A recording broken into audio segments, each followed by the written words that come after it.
sleep at night? Tucker Carlson. So a couple of minutes ago, a mob of Antifa protesters, which for those of you who still don't know, these are anarcho-communists. They are deemed a terrorist organization by the United States government. And they're outside of the DC area home of Fox News personality Tucker Carlson. Now, we live in a climate where a lot of people are complaining about violence towards journalists. And I did make a video last year where you had the Young Turks saying that the number of violence towards journalists is outrageously high in America. And I believe they gave a number. I don't know how many cases, it was like 50 or 60 cases.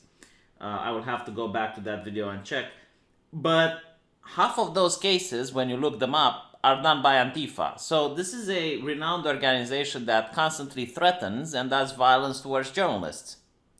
And you don't really get that much of it into the news. Usually Donald Trump is accused of doing violence towards journalists. And we're going to talk about that in a bit.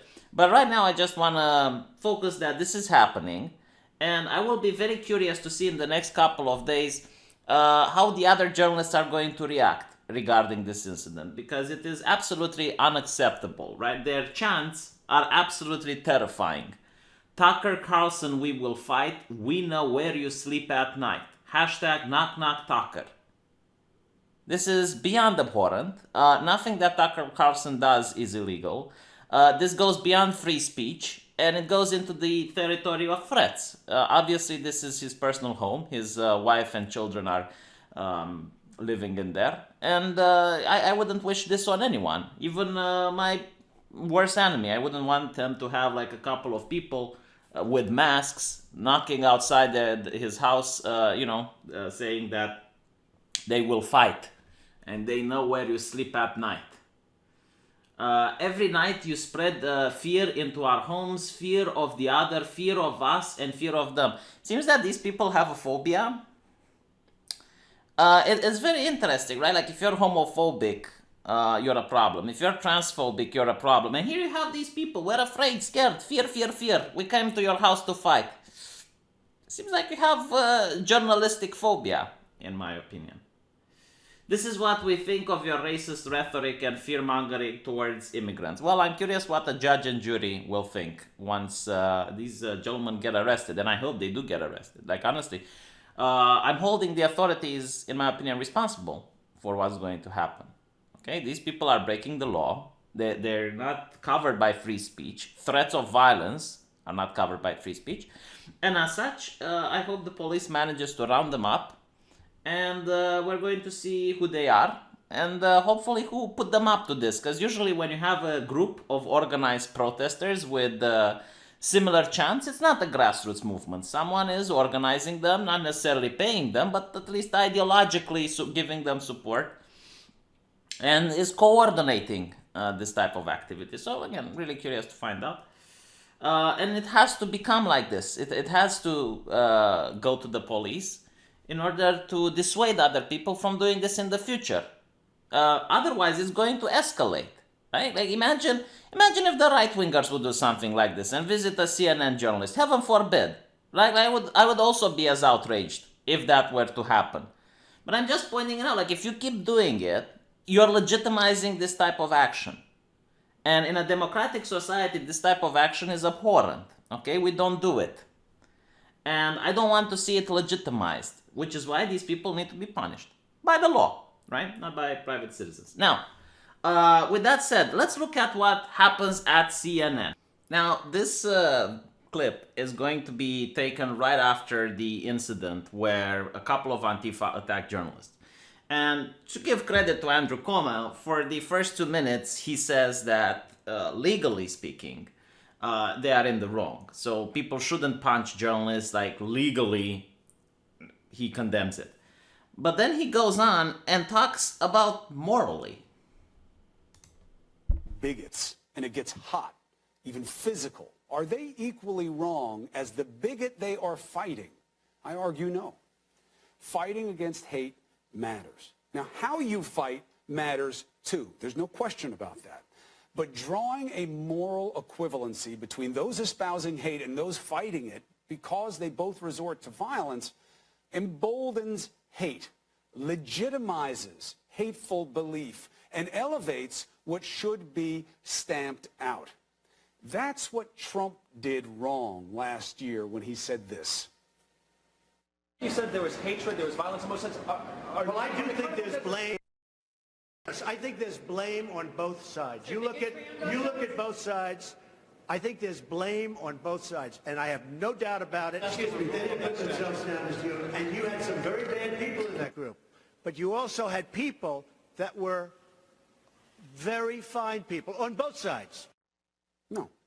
And he proved he still believes that when he wrote this before this year's anniversary. The riots in Charlottesville a year ago resulted in senseless death and division. We must come together as a nation. I condemn all types of racism and acts of violence. Peace to all Americans. He needed to call out the bigots and the white supremacists, and he didn't. Why? And why does he therefore have unprecedented support from these fringe elements of white power? Two wrongs and what is right. The bigots are wrong to hit. Antifa or whomever, anarchist or malcontent or misguided, they are also wrong to hit. But fighting hate is right. And in a clash between hate and those who oppose it are on the side of right. I'm sorry, but I'm going to stop here because it's insulting to my neurons. Like, if someone says A and B are wrong, and the next answer that the other person is saying, no, you should have said that B is wrong. Like, but I just said A and B are wrong. No, B is wrong. There's no conversation to be had at this point. But here's what's interesting, right? Like, Andrew Cuomo went on a tangent in order to defend a terrorist organization. Not legally. Like, legally he says they're wrong, but morally. Like, morally they're in the right. Morally they're justified. And when you have this mentality, when you think that you are doing things for the good, that the morality is good, then the law is meaningless. Because you're going to say, yeah, sure, I'll be a martyr, I'll take a prison sentence because I'm going to be a good person. I'm going to do the right thing.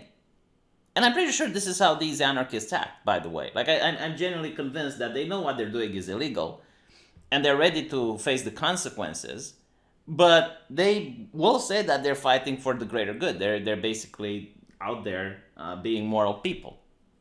So here's my question. Imagine if someone from Altec would do something like that. Imagine if I would say something like that on my channel. And because of what I said the next day, or not even because of what I said, by pure coincidence, the next day, the next month, 2 months from now, you would have a group of people threatening a journalist, going to their house and chanting those abhorrent things. Do you realize how fast I would be booted out of the platform? Do you realize how fast I would be shut down and censored?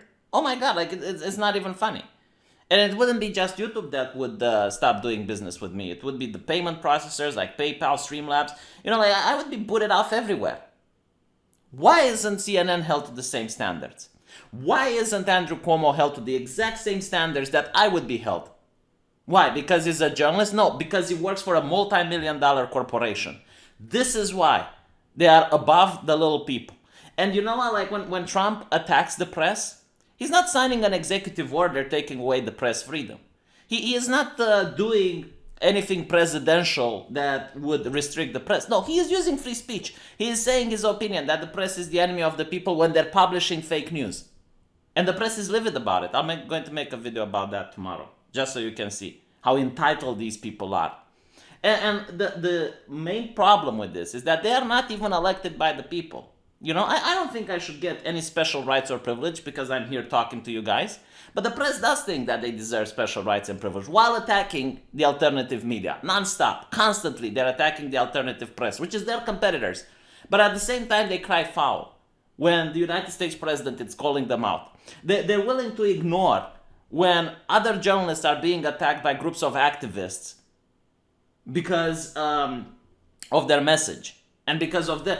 Andrew Cuomo is the one spreading hate. He is the one that's actually instilling people that it is morally justified. In fact, it's the moral good to fight Tucker Carlson. Why? Because Tucker is spreading hate. Like, this is such an ambiguous concept. Literally any person that you decide is spreading hate can spread hate. Like, I just did it right now.